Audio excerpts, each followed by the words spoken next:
오늘을 사랑하는 묵상 시간입니다. 오늘 본문 말씀 이사야서 4장 2절입니다.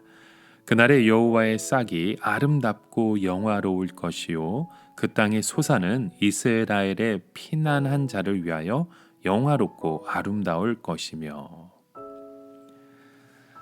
여러분, 우리는 얼마든지 이런 장면을 상상해 볼 수 있습니다. 예를 들어서 홍수가 난다든지 해일이 떨어져서 자연재해가 발생해서 우리의 모든 그런 농작물들이 폐허가 된다고 생각을 해보십시오.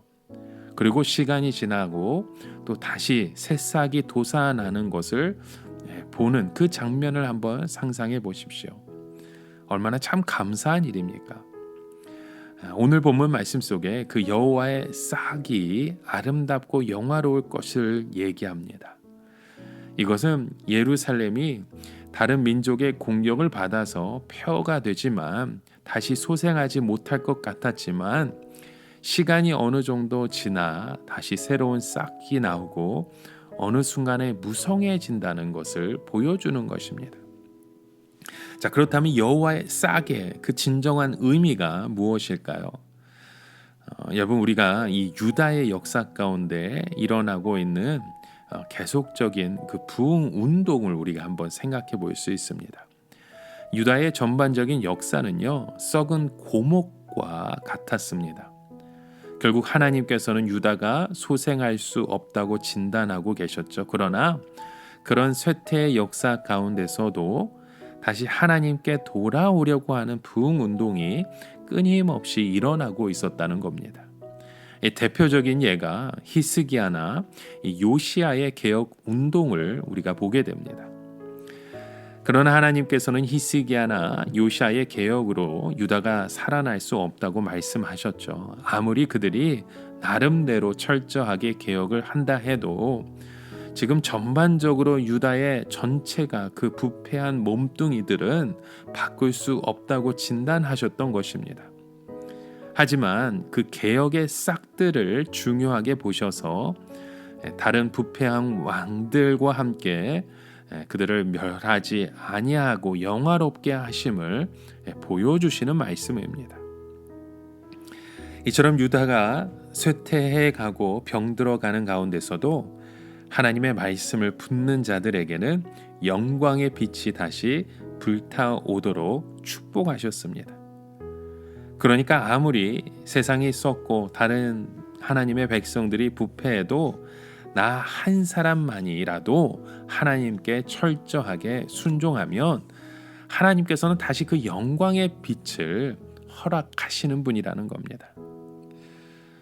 여러분, 이 여호와의 싹이라는 말에 우리가 함께 상징적으로 생각해야 되는 것들도 있지만 여기에 담긴 모순도 있습니다. 이 여호와라는 그 이름은 강한 이름입니다. 여호와와 관련되는 것은 모두 다 강한 것들이죠.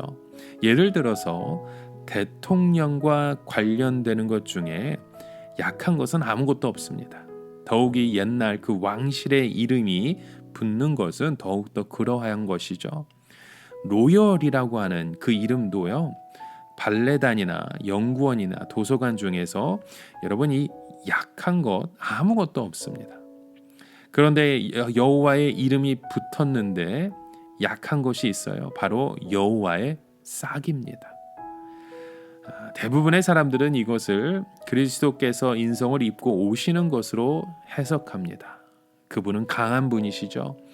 이 세상의 어느 것도 그를 감당할 수 없습니다. 그러나 그는 연약한 육신으로 이 세상에 오셨습니다. 그러면 왜 굳이 신성을 가지신 분이 연약한 싹으로 이 세상에 오셔야 하는 것인가 하는 그 중요한 문제가 우리 가운데 있는 것이죠. 이 세상의 어떤 어려움도 굳이 하나님께서 친히 오셔서 해결하실 것은 없습니다. 말씀만으로도 얼마든지 하실 수 있는 것이죠. 그런데 왜 굳이 하나님의 싹이 이 세상에 나셔야 했을까요? 바로 죄 때문입니다. 다른 것은 모두 하나님께서 도와주심으로 이스라엘 백성들이 능히 감당할 수 있습니다. 그러나 이스라엘 백성들이 아무리 몸부림치려고 노력해도 안 되는 것이 하나님의 법을 지키는 것이었죠. 인간 안에 있는 죄성 때문에 그렇게 좋은 율법을 가지고서도 망할 수밖에 없는 것이 이스라엘 백성들이었습니다. 그러면 도대체 어떻게 해야 합니까? 여기서 가장 놀라운 하나님의 지혜가 나타납니다. 우리가 순종 못한 죄를 하나님의 아들이 대신 다 책임지시는 것입니다. 그가 약한 싹으로 와서 친히 그 몸으로 하나님의 말씀을 순종하시고 우리의 죄를 다 덮어 쓰는 것이죠. 그 후에 하나님께서 우리 안에 성령을 부으셔서 이 몸으로 다시 하나님을 기뻐하는 삶을 살게 하시는 겁니다. 이 세상에 있는 모든 것에는 하나님의 지혜가 담겨 있습니다. 동물 세계 안에도 그들 안에 질서와 규칙이 있습니다.